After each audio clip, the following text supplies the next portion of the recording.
अस्सलाम वालेकुम।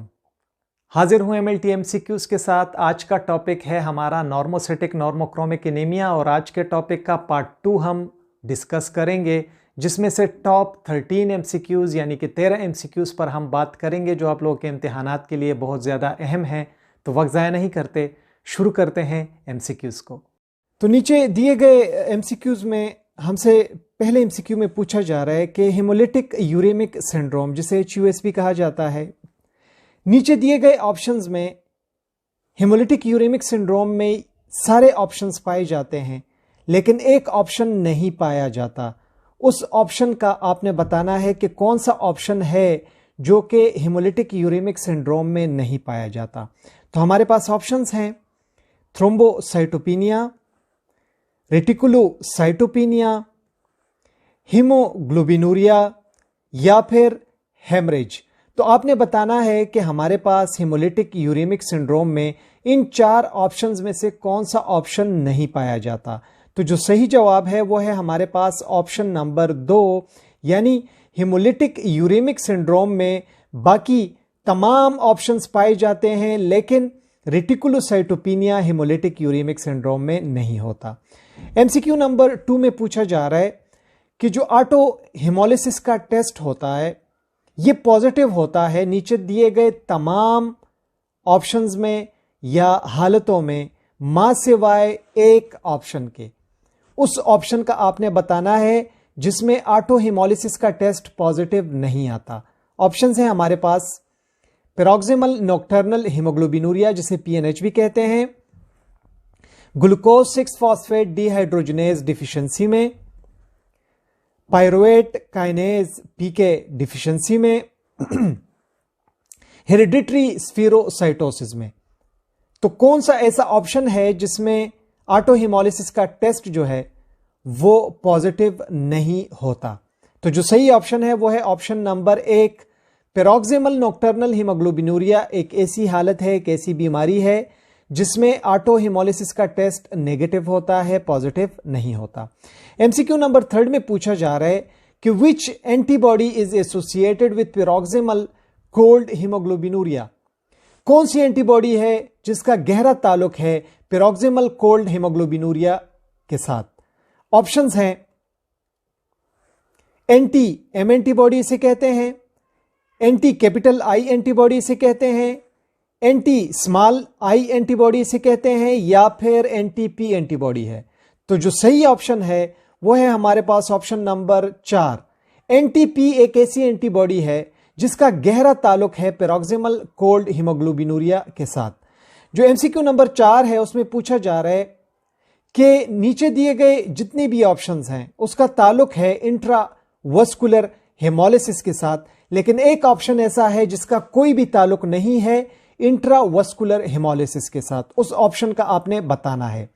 तो जो ऑप्शंस हैं हमारे पास वो है डिक्रीज्ड हेप्टोग्लोबिन, हीमोग्लोबिनीमिया, मेथ हीमोग्लोबिनीमिया या फिर हीमोग्लोबिनूरिया। तो जो सही ऑप्शन है वो है ऑप्शन नंबर 3, यानी नीचे दिए गए तमाम हालात जो हैं, तमाम कंडीशंस जो हैं, उसका गहरा ताल्लुक है इंट्रावस्कुलर हेमोलिसिस के साथ, लेकिन मिथ हीमोग्लोबिनीमिया एक ऐसी कंडीशन है जिसमें इसका कोई भी ताल्लुक नहीं होता इंट्रावस्कुलर हेमोलिसिस के साथ।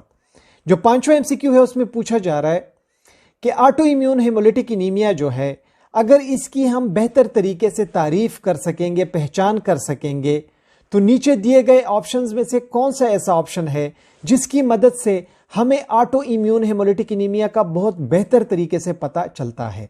ऑप्शंस हैं स्फीरोसिटिक रेड सेल्स इसमें दिखाई देते हैं, डिक्रीज्ड अनकंजुगेटेड बिलिरुबिन होगा इसमें, इंक्रीज्ड लेवल होगा प्लाज्मा C3 का, या फिर ऑस्मोटिक जो फ्रेजिलिटी है वो कम होगी। तो जो सही जवाब है वो है ऑप्शन नंबर 1, यानी ऑटो हेमोलिटिक एनीमिया की अगर हम अच्छे से पहचान कर सकेंगे तो जब हम ब्लड स्मेयर करेंगे तो ब्लड स्मेयर में हमें स्फीरोसिटिक सेल्स जो हैं वो बहुत बड़ी तादाद में नजर आएंगे।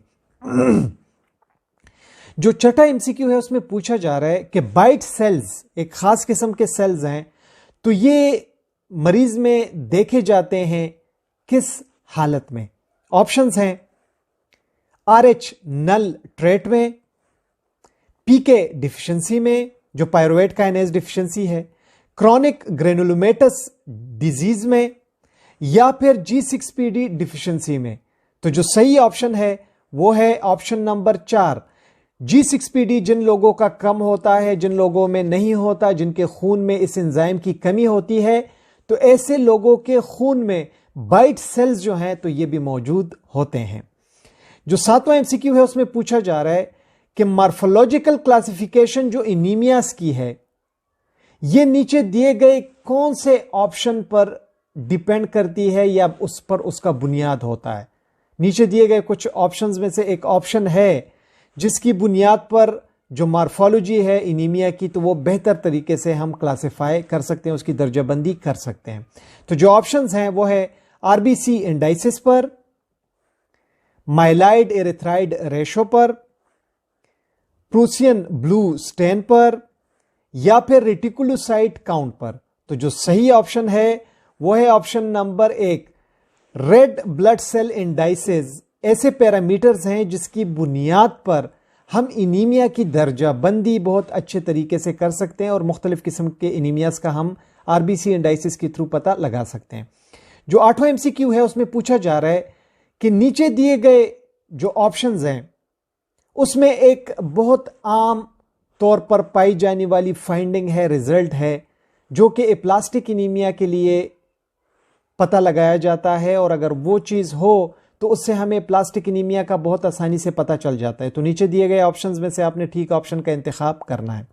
तो जो पहला ऑप्शन है वो है मोनोक्लोनल डिसऑर्डर, दूसरा ऑप्शन है डिफेक्टिव DNA सिंथेसिस, तीसरा ऑप्शन है ट्यूमर इन्फिल्ट्रेशन, चौथा ऑप्शन है peripheral blood pancytopenia.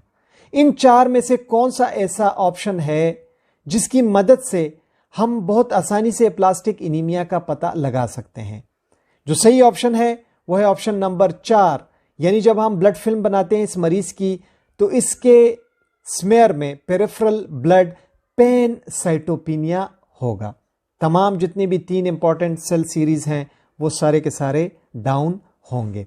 9 number MCQ है उसमें पूछा जा रहा है कि माइक्रो एंजियोपैथिक हेमोलिटिक एनीमिया की पहचान कैसे आसानी से हम कर सकते हैं, अच्छे तरीके से हम कर सकते हैं कि मरीज को माइक्रो एंजियोपैथिक हेमोलिटिक एनीमिया है।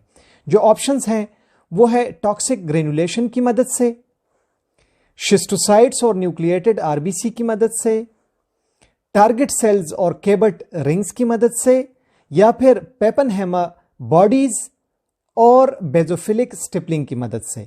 तो जो सही ऑप्शन है वो है ऑप्शन नंबर 2। शिस्टोसाइट्स और न्यूक्लिएटेड RBC होंगे ऐसे पेशेंट के ब्लड फिल्म में जिसकी मदद से हमें माइक्रो एंजियोपैथिक हेमोलिटिक एनीमिया का पता चलता है। जो 10वां MCQ है उसमें पूछा जा रहा है कि नीचे दिए गए हालतों में से कौन सी हालतें हैं या हालत है जिसकी वजह से मरीज के पेरिफेरल स्मेयर में ब्लड फिल्म में स्फीरोसाइट्स जो हैं वो बनते हैं और आना शुरू हो जाते हैं। जो ऑप्शंस हैं वो है ऑटो इम्यून हेमोलिटिक एनीमिया में, सिड्रोब्लास्टिक एनीमिया में, परनीशियस एनीमिया में, या फिर कैंसर में। तो जो सही ऑप्शन है वो है option number 1। Auto immune haemolytic anaemia में मरीज के पेरिफेरल स्मेयर में स्फीरोसाइट्स जो हैं वो नजर आते हैं। जो 11वां MCQ है उसमें पूछा जा रहा है कि वो कौन से रेड सेल इंक्लूजन हैं जो नजर आते हैं मरीज के पेरिफेरल ब्लड स्मेयर में, और खासकर उस मरीज के पेरिफेरल ब्लड स्मेयर में जिसका स्प्लीन जो है वो निकाल दिया गया हो।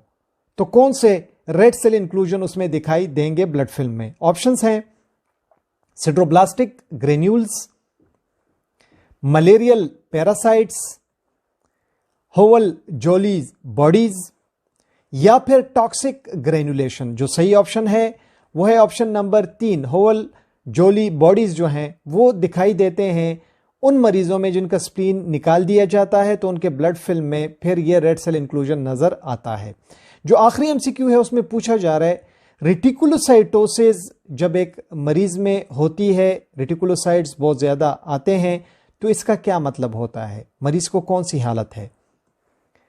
न्यू प्लास्टिक प्रोसेस है, रेड सेल रीजनरेशन है, प्लास्टिक इनीमिया है, या फिर इन्फ्लामेशन हुई है और उसके अगेंस्ट जिस्म ने रिस्पॉन्स किया है। तो जो सही ऑप्शन है वो है option number 2, red cell regeneration हो रही है, नए रेड सेल बन रहे हैं। बहुत ज्यादा शुक्रिया MLT MCQs देखने के लिए। वीडियो पसंद आई हो वीडियो को जरूर लाइक करें, दोस्तों के साथ शेयर करें, हमारे चैनल को सब्सक्राइब करें। अपना ढेर सारा ख्याल रखें। अल्लाह हाफिज।